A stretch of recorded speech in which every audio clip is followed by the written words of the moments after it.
Ayan, isang mapagpalang gabi po sa ating lahat mga kapatid. At muli po ay papuri po sa ating Panginoon at Happy New Year po sa ating lahat. At I hope ay maganda po yung simula ng taon po natin. Bagamat hindi po perpekto yung buhay po natin at yung mga pinagdadaanan po natin. But ito po ay isang challenge sa bawat isa po sa atin kung paano po tayo magpapatuloy muli sa ating Panginoon. At I hope na itong taong ito ay maramdaman po natin yung blessing ng Panginoon sa bawat isa po sa atin. At patuloy na mas maging productive at fruitful yung ating pananampalataya at paglilingkod po dun sa ating Panginoon. Kaya batiin po muna po natin lahat po ng ating kapatid na nakikinig po ngayon at nasa live po natin. Yan, magandang gabi po kay Sister Beng Vargas. Yan, good evening po. Kay Sister Monique Ortola. Yan, at kay Sister Maring Layug. Yan. Kay Brother Jean Bristol, kay Sister Mary Grace Agastarga, and kay Sister Sally Brillantes. Yan. Kay Sister Heidi, yan, magandang gabi po sa inyo. Wag palang gabi po. At sa ilang viewers pa po natin. At muli po, i-mention po natin yung mga kaibigan po natin or pwede po natin pong i-highlight po sa ating comment section para lahat po ng kaibigan po natin sa Facebook ay makapakinig po ng salita ng Panginoon. At yung pag-aaralan po natin sa gabing ito, at possible meron po tayong mga ano po, no, this every year naman po yan, meron po tayong mga New Year's resolution. Okay? At minsan yung mga New Year's resolution po natin ay tungkol po sa sarili po natin. Meron po tayong mga gusto na pong baguhin, may mga gusto na po tayong idagdag sa buhay po natin. At minsan ang wish po natin o ang prayer po natin, sorry po, ang prayer po natin ay sana ay bumait ka na, okey, magbago ka na. Okey, meron po ba tayong gano'ng mga prayer sa Panginoon? Na parang ang gusto po natin bumait na siya, yung kapitbahay namin magbago na siya, yung asawa ko, yung kaibigan ko, yung kapatid ko, o yung mga anak ko ay bumait na po sila. Eh, actually yan po yung mga kalimitan na hinihiling po natin o yung prayer po natin sa Panginoon na gina-granted naman po ng Panginoon. But sad to say, may mga pagkakataon na bagamat lumilipas po yung taon, nagkakaroon ng New Year, ay may mga tao pa rin na hindi pa rin po talaga agad-agad totally nagbabago. Okay, kung ang ating pong panalangin ay magbago po yung ating pamilya, lalo tigit po yung mga anak po natin, ay patuloy po natin ipag-pray po yan sa Panginoon. Okay, so sa mga magulang po na nandirito, yan, hindi ko po alam kung kumusta po yung mga anak po ninyo. Sila po ba ay nagiging sakit ng ulo po natin? O sila po ba ay nagiging blessing sa bawat isa po sa atin? But this message, gaano man po katigas yung ulo ng ating mga anak, gaano man po sila kapasaway, ay binigay po sila sa atin ng Panginoon at dapat po natin silang mahalin at ipag-pray pa rin sa ating Panginoon. Okay, bakit ko po 'to binabanggit? Sapagkat ang pag-uusapan po natin ay tungkol po sa mga pasaway na anak. Okay, ang title po nito ay The Wicked Sons o The Wicked Son. Okay, sons po 'yan sapagkat hindi lang po isang anak ang pasaway sa karakter na pag-uusapan po natin, kundi yung kanyang mga anak ay pasaway. Possible, sabi ko nga po ay pine-pray po natin kay Lord, "Ay sana bumait na yung anak ko, 'wag na sanang maging makulit." Pero dito sa pag-uusapan po natin, ay normal lang naman po sa bata yung pagiging makulit at pagiging pasaway. Pero kung ang anak po natin ay halos nasa teenager na po siya or nasa 30, 20 plus at sakit pa rin siya ng ulo, ay dapat na po talaga nating ipanalangin yan sa Panginoon na magbago po yan. Okay, sapagkat ang pag-uusapan po natin ay tungkol po sa mga anak ng isang Bible character. Okay, na makikita po natin sa aklat ng unang Samuel chapter 2 verse 12 to 17 and tatalon po tayo ng verse 22 to 26. Okay, ang character po natin ay walang iba kundi si Eli. Okay, kung pamilyar po kayo kay Eli, ito po ay makikita po natin sa Old Testament. At take note po natin, isa rin po siyang naglilingkod sa templo. Okay, meron po siyang isang magandang katungkulan sa templo, nire-respeto, iginagalang ng mga tao doon sa lugar po nila sa templo.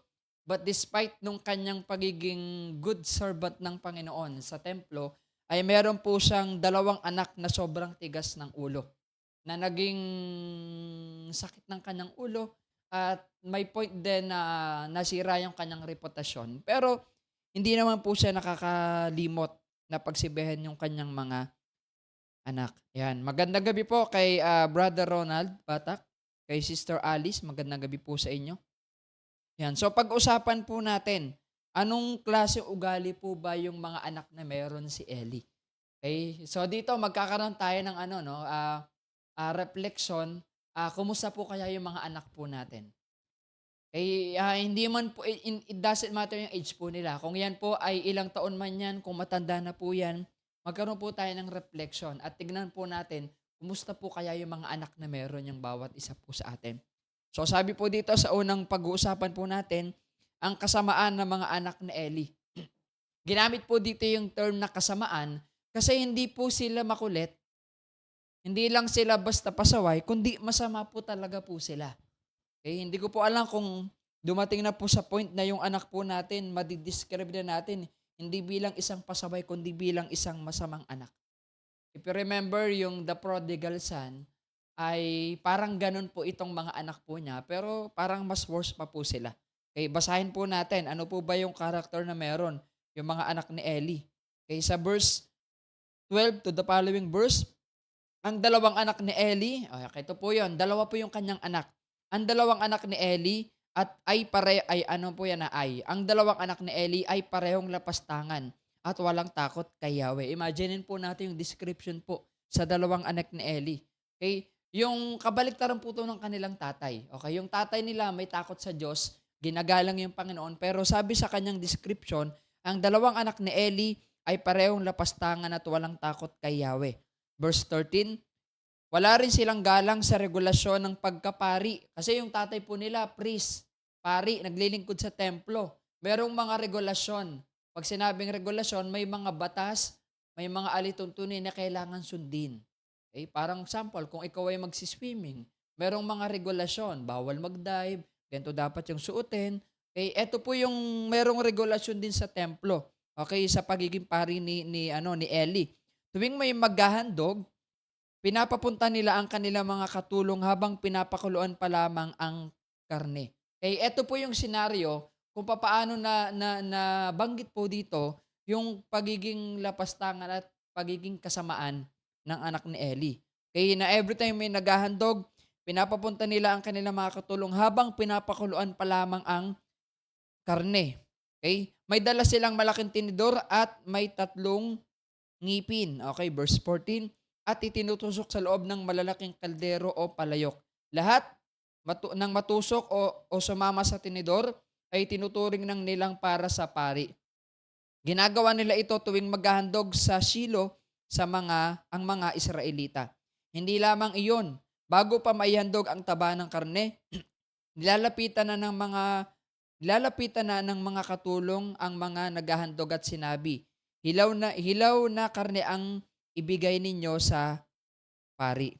Hindi niya kukunin kapag luto na ang ibibigay ninyo. Hilaw ang gusto niya upang maihaw niya ito. Verse 16, kapag sinabi ng naghahandog na hintayin mo nang may alay ang taba bago sila kumuha hanggang gusto nila, ganito ang kanilang sinasabi, hindi maaari. Bigyan ninyo kami, kung hindi aagawan namin yan sa inyo. Verse 17, malaking pagkakasala ang ginawa nilang ito sapagkat ito'y paglapastangan sa handog para kay Yahweh. Tingnan po natin kung ano yung character na meron. And ang worst po dito, ginagawa po nila yung paglapastangan mismo doon sa templo na kung saan ay pine-prepare yung offering, paghahandog para po doon sa ating Panginoon. Kapag maghahandog ka kay Lord, kailangan perfect. Kailangan lutong-luto. Pero ang ginagawa ng mga anak dito ni Eli ay hilaw pa lang, hindi pa lutong-luto yung karne, ay pinapahandog na nila. Binibigyan na nila sa pari, okey, yung handog na yun, which is hindi dapat. Kasi kailangan perfect yung pagkakaluto po nito. And tinatakot nila yung mga katulong nila na kapagka ito ay hindi nila ginawa, guguluhin nila, okey, yung kanilang ginagawa. Okay, and eto dito natin makikita na alam niyo 'yun, hindi sila makulit, talagang masama po sila. Okay, kasi yung offering na dapat ibibigay kay Yahweh o kay Lord, na kung saan ay dapat best, ay hindi nagiging best kasi ay hindi po nila inaayos o ginugulo po nila yung nagluluto para sa offering na ibibigay para sa ating Panginoon. Kaya actually may mga ilang verse pa po kung papaano inilarawan yung mga character na meron yung mga anak ni Eli. Hindi lang sila basta pasaway o salbahe, may mga ilang character pa po sila na may di-describe po natin. Okay, sabi po dito, paano mailalarawan ang kasamaan ng mga anak ni Eli? Based po dun sa mga binasa po natin na verse, paano nyo po madi-describe kung gaano kasalbahe yung mga anak ni Eli? Kabaliktaran niya, na siya naglilingkod sa templo, ginagamit para mag-offering sa Panginoon ng best, pero yung mga anak niya nanggugulo do'n sa templo. Okay.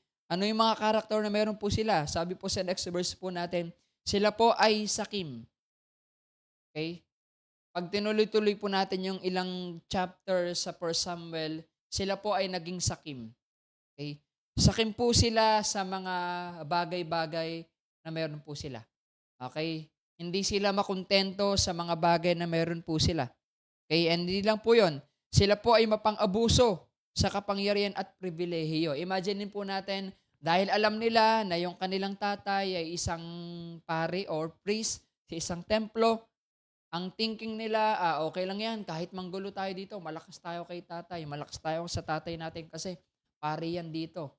Eh, parang sa sobrang tingin nila at pang-aabuso nila sa kanilang kapangyarihan at pribilehiyo, hindi na nila ginagalang yung regulasyon, okey, yung patakaran dun sa templo na dapat merong sinusunod yung mga tao na nandoon. Okay, merong pang-aabuso na nagaganap, okey? At hindi nila ginagalang ang paghahandog para sa Panginoon. This is the worst na kanilang ginagawa. Na kapag maghahandog kay Lord, kailangan best. Pero dinudungisan nila yung handog nila para po dun sa ating Panginoon. Okay? So, yung hindi paggalang sa paghahandog sa Panginoon ay paglapastangan sa ating Panginoon. Okay? So, tignan po natin, nakikita po natin gaano po kasama yung ugali ng mga anak po dito ni Eli. And sa mga ilan pa pong chapter and verse, kapag tinuloy-tuloy po natin po yan, meron pa po silang kasalanan bukod po doon.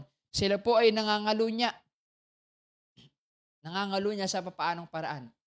Yung kanilang mga katulong ay sinisipingan ng mga anak po ni Eli, which is hindi po dapat. Okay? Ito po ay paglapastangan at pagsira sa reputasyon ng kanilang ama. Okay? And nagiging dahilan din sila upang mangalunya ang iba. Okay? Hindi lang sila yung nangangalunya. Okay? Nangihimok pa po sila na, oh ito, mangalunya ka rin. Gawin mo rin to. Walang bawal-bawal dito. Alam niyo po yon, parang nasobrahan po sila. Dahil sa tinignan nila yung tatay nila na isang priest, iginagalang, sila po ay nawala ng respeto sa kanilang sarili saka sa kanilang tatay. And ang pinakang ano po dito mga kapatid, hindi nila ginagalang ang Diyos at wala silang takot sa ating Panginoon. Okay, ito po yung pinaka nakakalungkot isipin mga kapatid, kapag po yung anak po natin ay wala na pong respeto sa atin at wala rin po silang respeto sa kanilang kapwa at ang pinakang worst scenario po dito ay wala na rin po silang respeto sa ating Panginoon. Kapag ang ating mga anak ay walang takot at respeto sa ating Panginoon, then magiging gano'n din po sila sa mga tao sa paligid po nila. Hindi lang po sa paligid po nila, maging sa mga mahal po nila sa buhay or possible kahit sa mga magulang po nila. Tignan po natin, may mga anak na wala pong respeto sa mga magulang po nila. Hindi nila ginagalang. Minsan nga may mga pagkakataon, sinasabihan pa nila ng mga masasamang salita yung mga magulang po nila. Okay? Mga salbahe, mga anak, okay, mga walang respeto. Okay? In the Old Testament, sa time ni Moises, kapag po ang anak ay walang respeto, hindi ginagalang ang kanilang mga anak, nilalapastangan, minumura, kailangan po itong patayin, kailangan ni stone to death. Pero dito nasobrahan po sila. Okay? Kung titignan po natin sa panahon po natin, may mga ganito rin po mga anak. Minsan tatanungin po natin, bakit gano'n? Mabait yung tatay, mabait yung nanay, bakit po gano'n yung anak? Mamaya malalaman po natin, ano ba yung mga possible reason bakit naging ganito yung mga anak ni Ellie? Or magiging reflection din po sa atin mga kapatid na may mga pagkakataon baka yung mga anak po natin nagiging ganito na rin po. Na okay naman kami brother, napalaki naman namin ng maayos yan. 'Di naman kami nagkulang ng payo. 'Di naman kami nagkulang ng pagmamahal diyan, pero bakit gano'n pa rin sila? Kasi tignan natin, isang priest si Eli, pero bakit gano'n po yung kanyang mga anak? So nung nalaman ito ni Eli, ito po yung kanyang hakbang na ginawa, okey, sa second point po natin. Since nakita na po natin yung overview kung ano po yung ugali na meron yung mga anak ni Eli, tignan naman po natin. Sabi po dito, pinagsabihan ni Eli ang kanyang mga anak. Of course, kung ikaw ay isang magulang at nakita mo, narinig mo yung hindi magagandang ginagawa ng mga anak mo, anong kailangan mong gawin? Okay?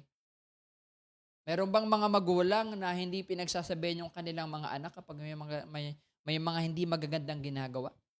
Kapag po gano'n, hindi po pagiging magulang 'yon. Kasi ang isang pagiging totoong magulang, nire-rebuke at pinagsasabihan yung anak kapag may masamang ginagawa. Hindi dapat, okey lang 'yan." Pinapalakpakan pa natin minsan. Masaya pa tayo minsan kapag may inaaway yung anak natin, sana hindi po gano'n.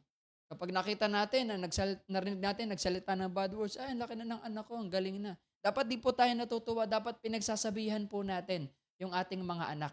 So, ganito rin po yung ginawa ni Eli. Nung nabalitaan niya, narinig niya, nakita niya na grabe yung paglapastangan na ginagawa ng kanyang mga anak, hindi lang sa kapwa niya, kundi sa Panginoon, pinagsabihan po ito ni Eli. On verse 22 ah,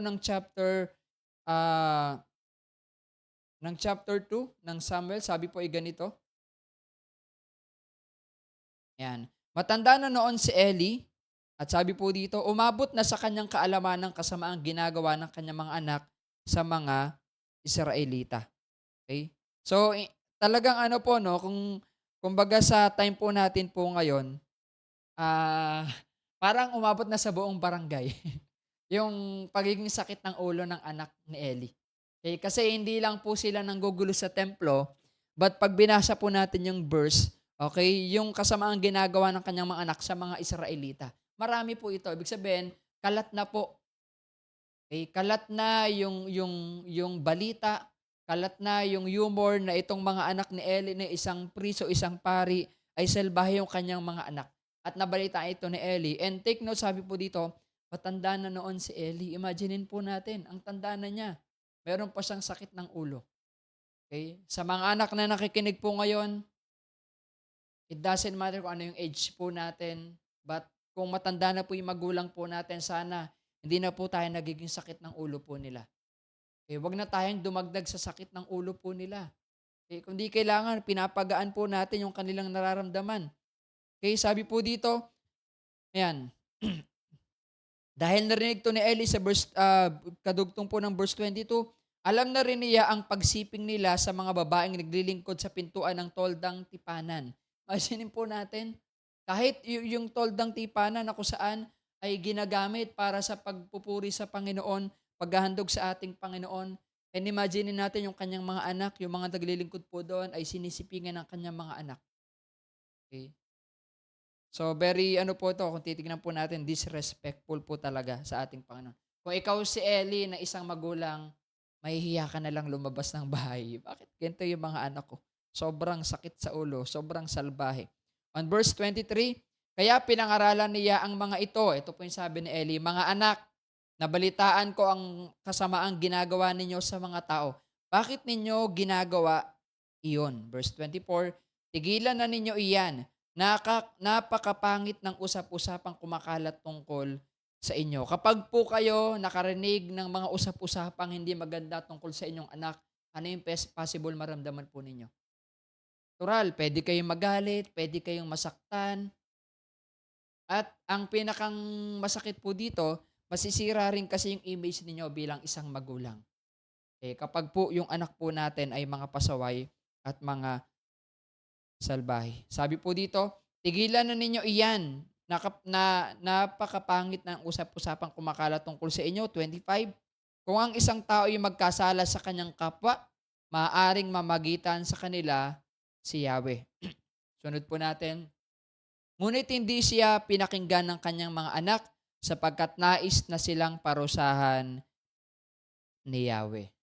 Sa sobrang paglapastangan po nila sa paghahandog sa Panginoon, sa tipan para sa Panginoon, ay gusto na po silang parusahan ni Yahweh.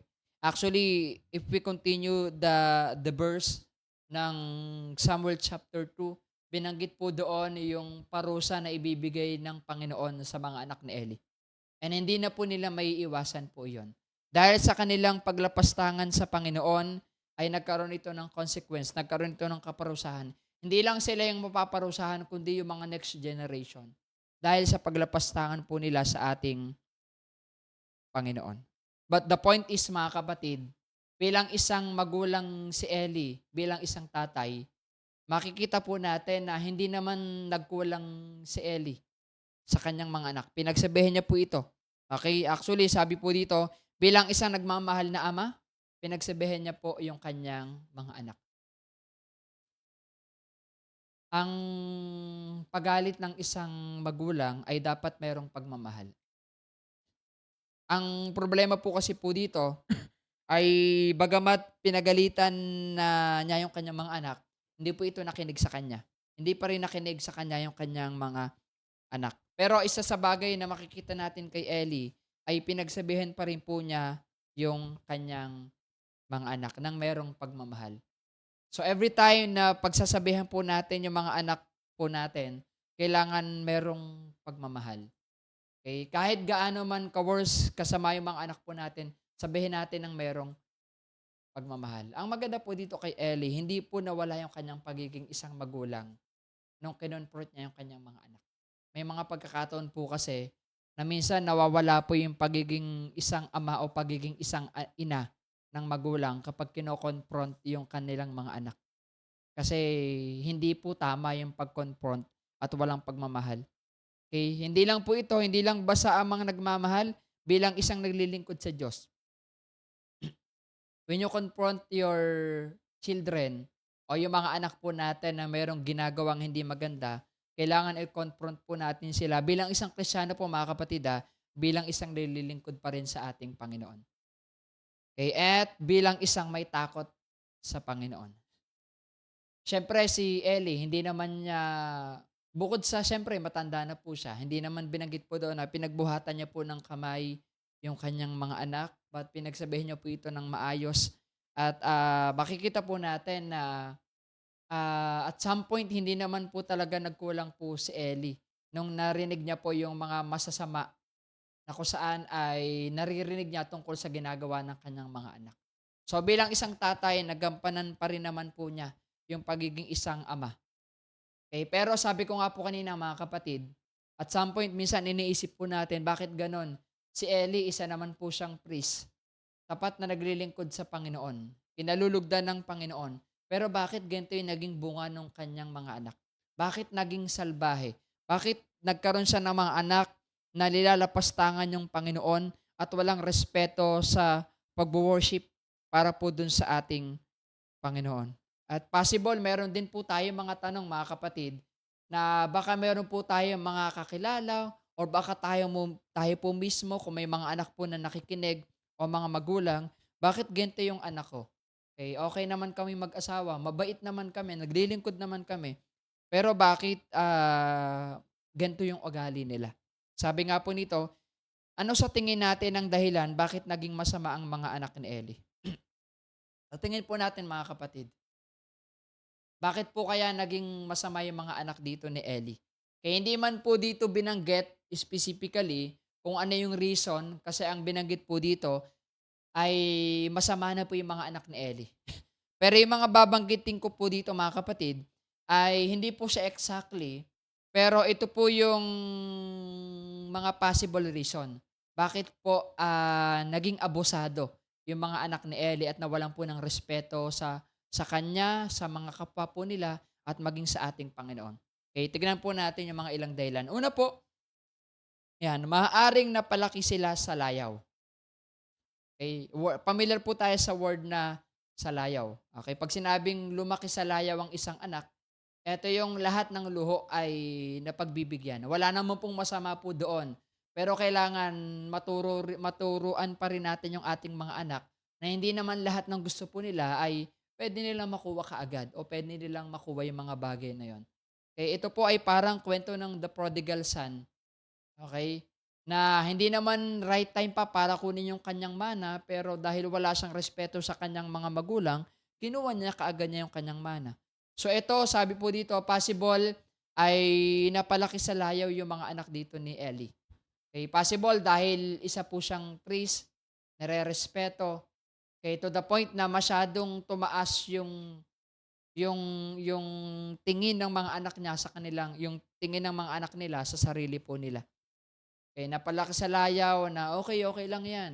Kaya masyadong naluwagan do sa templo kaya lahat na lang ginagawa po nila. Okay, sana po nakakuha po natin yung point ko po dito. Pangalawa, ito po, maaring hindi niya ito nabigyan ng sapat na oras para gabayan.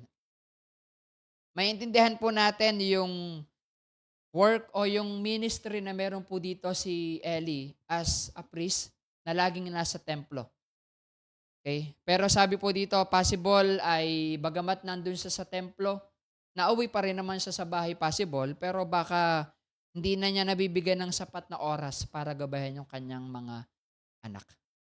Okay? May mga ganito pagkakataon mga kapatid, di po ba? Okay, baka mamaya sabihin natin, naibibigay ko naman lahat ng gusto ng anak ko. Lahat ng gusto nila na ibibigay ko, ano man yung hilingin nila na ibibigay ko. Pero ang malaking tanong mga kapatid, nabibigyan mo ba ng maraming oras yung anak mo? Despite of your busyness, dahil sa mga possible business, dahil sa mga personal na ginagawa po natin, pero lagi nating tatandaan mga kapatid, mahalaga pa rin yung pagbibigay ng oras para sa ating mga anak. Eh, kahit gaano tayo ka-busy. Sabi nga po, your family is your first ministry. Okay, maaring dahil sa mga ibang taong nakakasama nila or pwede naman po na baka naman hindi nagkulang si Ellie na bigyan ng sapat na oras pero baka possible sa mga nakakasama po nila. Malaking factor yung environment mga kapatid. Pwede nating sabihin, laking bahay lang yan. Pero nung simula nung nagka-work, simula nung napabarkada, nag-iba na yung ugali. Kasi malaking factor yung environment. Sino ba yung nakakasama ng mga anak natin sa labas? Hindi naman siya nagmumura nung nandun sa bahay. Pero nag-start na lumabas po yan, iba na yung nakasama, nagulat ka na lang, dun sa bahay ninyo may lumalabas ng hindi magagandang salita. Okay? So possible, kaya naging ganun yung anak ni Ellie dahil sa mga nakakasama. O yung term natin ngayon, dahil sa mga nagiging barkada. Okay? Kaya dapat sinecheck po natin yung mga nagiging kaibigan ng mga anak po natin. Sino man nakakasalamuhan nila. Okay? Sadly, sa panahon po natin po ngayon, bata pa lang. Ilang taon pa lang, wala pang 5 taon. Marunong na po silang magsalita ng bad word. Kasi naririnig. Kasi nakikita sa mga kaibigan, sa mga classmate. Kaya kailangan chinecheck po natin po sila. So okay, sabi po dito, o maaaring napabayaan ni Eli ang kanyang tungkulin bilang isang ama. Okay? Meron po kasing possible na may ganong pagkakataon. Okay? Kasi kailangan yung tinatawag na pagbabalanse. Okay? Nagsaserve tayo sa Panginoon, pero kailangan nagsaserve ka rin sa family mo. Okay? Kasi binigay ni Lord po yan sa atin eh. And ministry din po natin yung mga pamilya po natin. Okay? And sabi ko nga po sa mga, lagi ko pong sinasabi ko po ito sa mga kabataan, sa mga youth, na kapag masipag ka sa church, kailangan masipag ka rin sa bahay. Okay? Hindi pwedeng sa church masipag ka, pero sa bahay hindi ka mautusan ng magulang mo. Okay? Kailangan balanse. Okay? Para hindi ka pagalitan ng magulang mo pag pupunta ka sa church, tapusin mo muna yung mga duty na kailangan gawin mo sa bahay. Kami po, ganito po laging ginagawa po namin. Okay? Dahil wala naman po kaming katulong, wala po kaming servant sa bahay, at hindi naman po kami mayaman. So kami po, ako po, bago po ako pumunta ng CYF nung kabataan ko po, morning pa lang, Friday, minsan Friday ng hapon, 'pag wala kaming pasok or Saturday morning, nilalaban ko na po lahat ng mga damit po. Naghuhugas ng naghuhugas ng pinggan, naglilinis ng bahay, nagsasaing, para 4:00 ng hapon CYF, wala na pong masasabi sa akin yung magulang ko, diretso na po ako sa church. Kasi natapos ko na po lahat ng tungkulin ko sa bahay. Kailangan balanse po. Gano'n din po sa pagiging magulang, pagiging anak, kailangan balanse po tayo sa ating mga ginagawa. Okay, ito po yung mga possible reason kung bakit naging gano'n po yung mga anak po ni Ellie. Or kung titignan po natin, baka ito rin po yung possible reason bakit nagiging ganito po yung mga anak na meron po tayo. Okay? So sabi po dito sa next verse po natin, si Samuel na may patuloy na lumaking kalugod-lugod kay Yahweh at sa mga tao. Okay? Dalawa yung character na binanggit po dito. Actually, pag binasa po natin yung 1 Samuel chapter 8, binanggit po doon na si Samuel nagkaroon din po siya ng mga anak at yung kanyang mga anak ay kagaya rin po ng naging anak ni Eli. Naging salbahe rin po sila at naging pasaway. Okay? Now, ang titignan po natin dito mga kapatid, sabi po dito, application po tayo, to end po yung message po natin. Ano ba ang dapat gawin upang makapagpalaki ng mabuting anak? Meron po tayong kanya-kanyang way kung papaano natin dinidisiplina at pinapalaki yung ating mga anak. Possible, depende kung paano ka rin pinalaki ng magulang mo. Kung ano yung nakikita mo sa environment mo. Pero itong mga babanggitin ko po dito, ito po yung guidelines na makikita po natin sa Bible. Okay, na kung saan ay pwede nating magamit para mapalaki natin ng maayos yung mga anak po natin. Lalo na po hangga't bata pa po sila.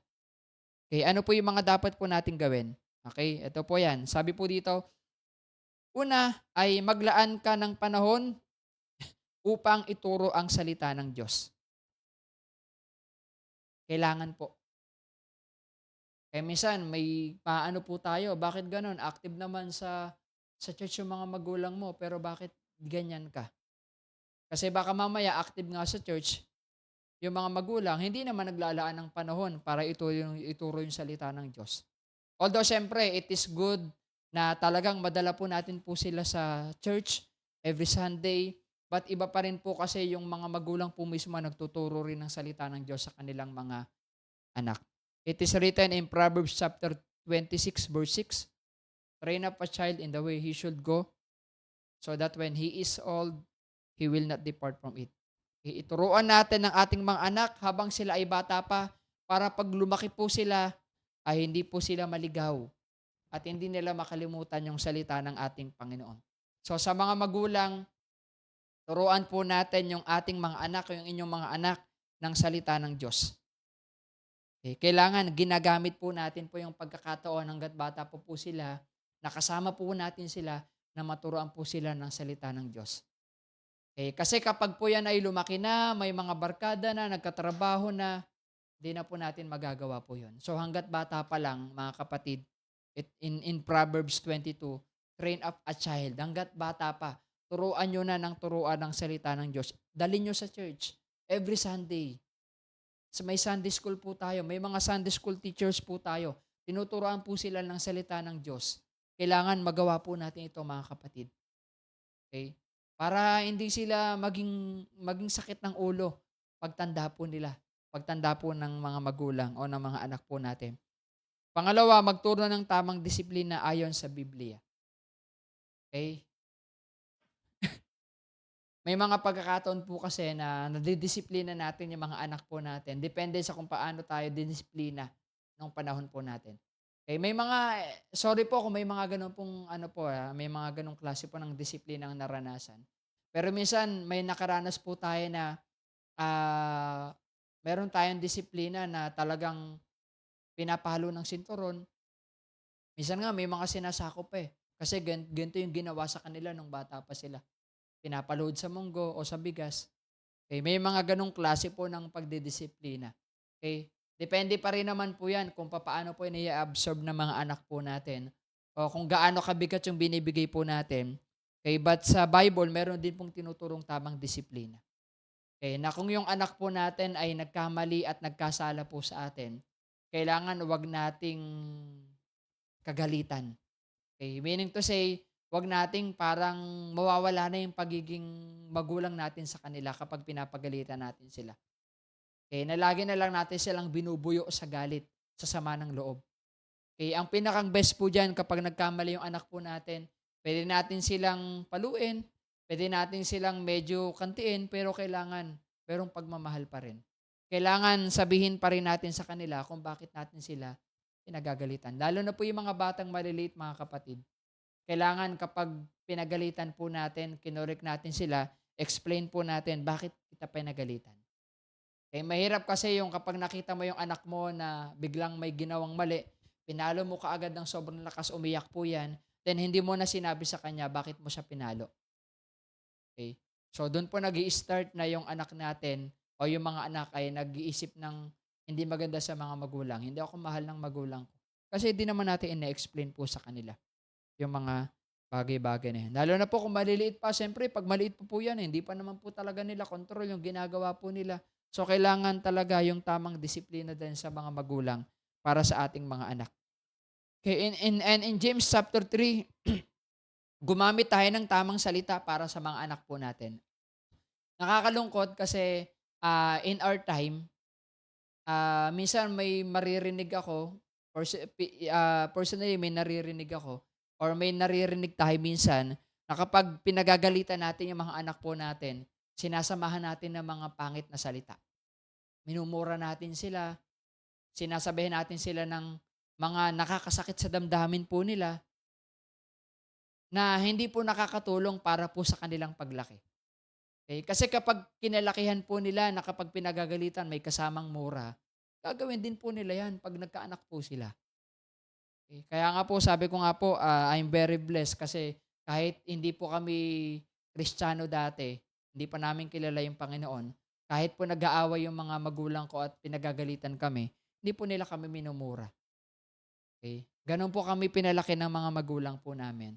Kaya sana maging ganito rin po yung pagpapalaki natin sa mga anak po natin. Huwag natin silang mumurahin 'pag pinagagalitan natin sila. Huwag natin silang sasabihin ng mga salita na talagang bababa yung kanilang tingin sa sarili po nila.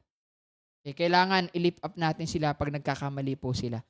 And sunod po natin sabi po dito, 'yan, yung mga may verse po, that is a biblical na binabanggit ko po. Ito naman po ay yung mga ilang bagay na pwede po natin gawin. Sunod po natin, ipinalangin natin sila palagi. Sa mga magulang, pinagpe-pray po ba natin yung mga anak po natin? Sana pinagpe-pray po natin. Okay? Kasi di po ba yung mag-asawa pa lang kayo, pinagpe-pray nyo na magkaroon kayo ng anak. Nung binigay na ni Lord, baka naman nung nandiyan na, hindi nyo na pinagpe-pray kasi nandiyan na eh. Hindi po. Dapat po, nung pinag-pray natin na ibigay ni Lord, hanggang sa nandiyan yan, ipag-pray po natin palagi sa Panginoon. Okay? Lagi nating ipanalangin sa Panginoon. Next po natin, magkaroon tayo ng tamang komunikasyon. Kausapin natin ng maayos sa mga anak po natin. Pag nagkamali po yan, i-correct natin kaagad. Huwag nating i-tolerate yung mga anak po natin pag may pagkakamali na ginagawa. Okay, right communication. Kahit gaano tayo ka-busy, kailangan meron kang komunikasyon sa anak mo. Okay, kahit busy ka sa work, chat mo pa rin yan. Kausapin mo pa rin yan kasi malaking bagay yon para po sa kanila. Okay? And next po natin, yan, maging mabuting halimbawa ng Diyos. Okay? Maging mabuting halimbawa po tayo, okay, ng ating Panginoon para sa ating mga anak. And last po natin, ito yung sinabi ko po kanina, gabayan sila sa mga nakakasama po nila. Kasi malaking factor yung environment. Check po natin. Kung yung mga anak po natin ay pumapasok na, kailangan, wala namang masama kung i-check nyo rin po kung sino po yung nakakasama po nila. Hindi nyo naman sila uhusgahan. Okay, titignan lang. Tatanungin mo lang din yung anak mo, kumusta yung mga kaibigan mo? Okay ba sila? Kasi baka mamaya may tinuturo ng hindi maganda. Yun po yung dapat na maging ano po ng mga magulang. Chine-check din po natin yung mga nakakasalamuha, nakakausap ng mga anak po natin. Kasi kung sino yung nakakasalamuha po nila, pwede nilang ma-adapt po yan. Lalo na sa school, ang daming pwede nilang makasalamuha po dyan. barkada na puwedeng magdala sa kanila sa kabutihan o sa kasamaan. Kaya kailangan chine-check po natin yung mga nagiging kaibigan kasama ng mga anak na meron po tayo. Okay, so ito po yung mga way para o mga ways po natin para ma-check po natin kung paano tayo makakapagpalaki ng maayos na anak. Ngayon po, Brother Gardy, yung anak ko malaki na, 'di na baby. Ang laki na, paano ko pa siya iko-correct? Okay, so malaking factor pa rin po mga kapatid yung ipag-pray po natin po sila. Okay, hindi pa naman po ang lahat para i-encourage po sila, dalhin sila sa Panginoon, maisama sa church, okay. Kasi po yung pagtuturo naman ng salita ng Diyos, naniniwala po ako, age doesn't matter naman po yan. Wala po yung age po diyan. Ang mahalaga po dito, kahit gaano kalaki po yan, paalalahanin pa rin po natin sila ng salita ng ating Panginoon. Okay, sabi po dito sa ating pagtatapos, ang pagiging mabuti ay hindi katiyakan na magkakaroon tayo ng mga anak na may takot sa Diyos. Okay, ito po ay pinatunayan din po ng buhay ni Eli at ni Samuel na hindi ko mabuti yung magulang, ay possible magiging mabuti na rin yung anak. Okay. So kasi si Eli, okay naman po siya, mabait po siya, servant ni Lord, pero salbahe po kanya yung mga naging anak po niya. Ganon din po si Samuel. Okay. Now ano po ito? Sabi po dito, ito ay dapat pinag-aaralan. Okay.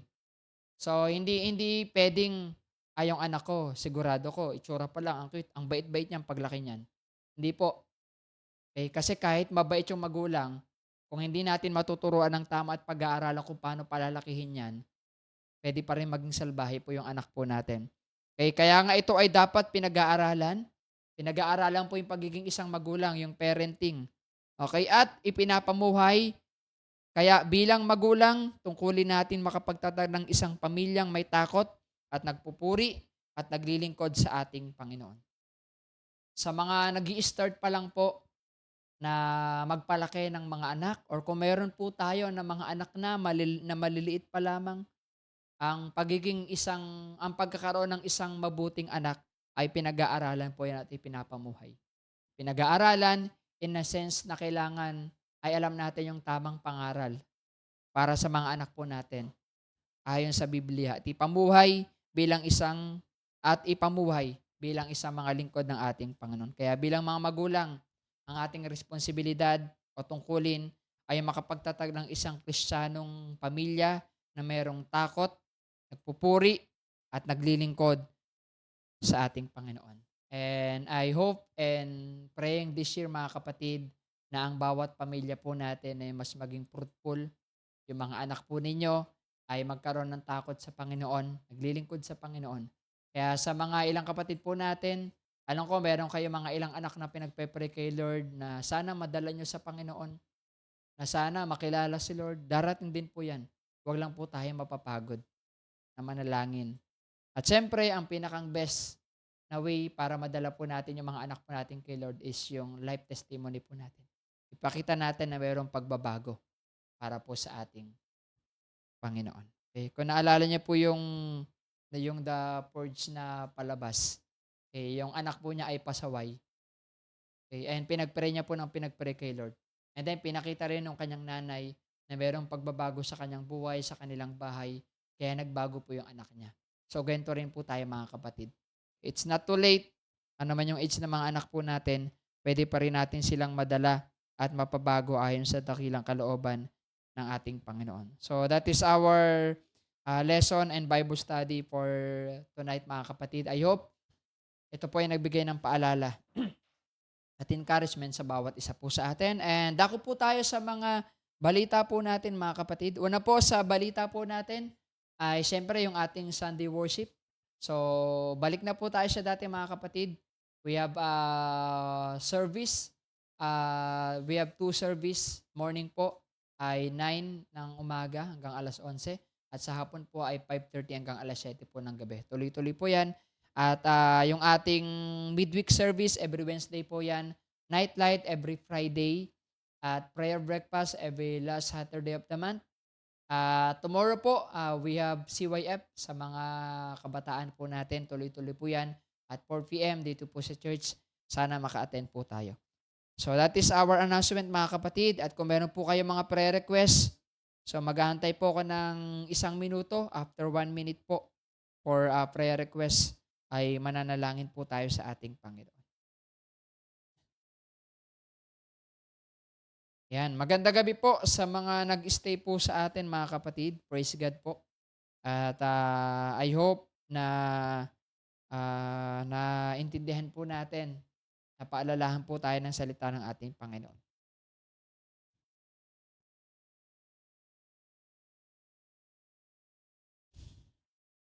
Sige po, baka meron po dito mga birthday celebrant. Yan. At happy birthday po pala kay Sister Carol, ano? At birthday niya po nung 1, ayan, saktong 1 po siya nag-birthday. Happy birthday po, Sister Carol. At meron pa po bang nagbe-birthday po dito mga kapatid? Paki-chat po diyan para mabati po natin at maisama po natin sa Thanksgiving prayer po natin.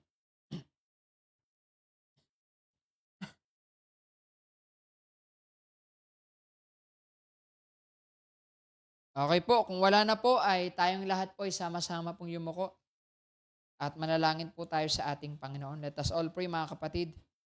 Ama naming Diyos na makapangyarihan sa lahat, Lord, maraming salamat po sa oras pong ito, sa pagkakataon, Lord, na ibinigay niyo po sa amin, Panginoon, para muli kang purihin, Panginoon, pasalamatan sa pamamagitan, Lord, ng mga salita mo, Lord God, na aming napakinggan.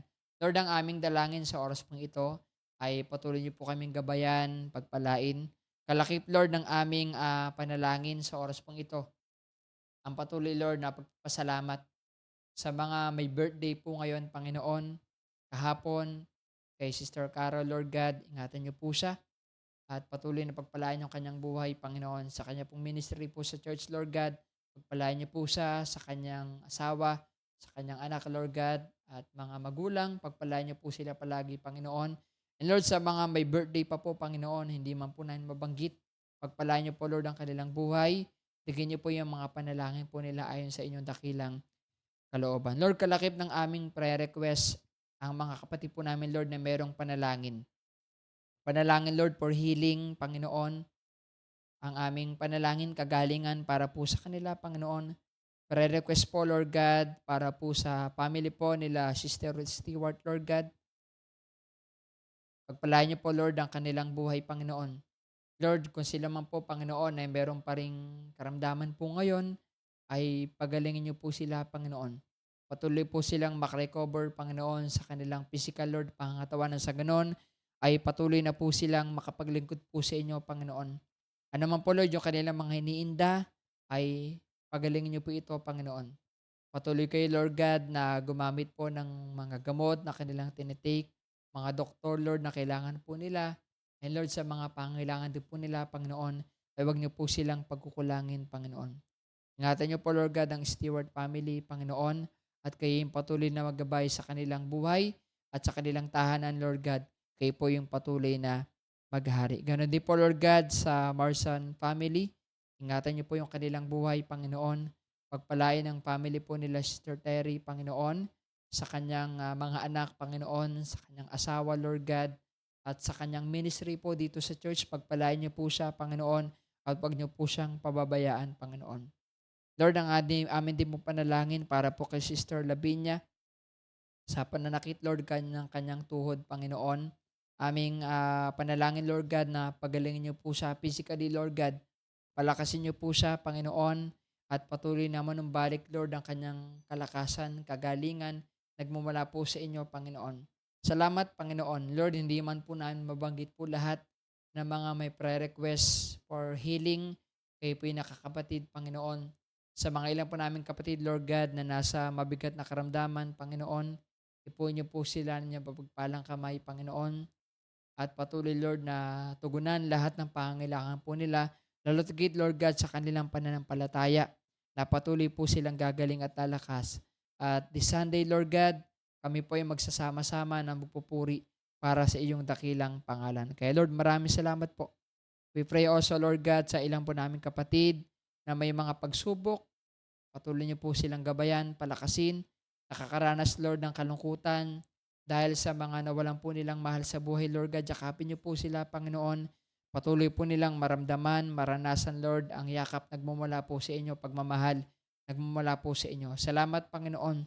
And Lord, ang aming dalangin sa gabing ito, sa aming pagtulog, Lord God, sa mga pauwi pa lamang, bigyan nyo kami, Lord, ng maayos na pahinga na sa ganon. Mabawi po namin, Lord, yung lakas na nawala po sa amin sa magapong ito. Salamat, Panginoon. Maasa kami, Lord, na bibigyan niyo po ng katugunan lahat ng aming mga panalangin. Pinupuri ka namin, pinapasalamatan sa pangalan ni Jesus. Amen. God bless po sa ating lahat, mga kapatid. See you po next Friday.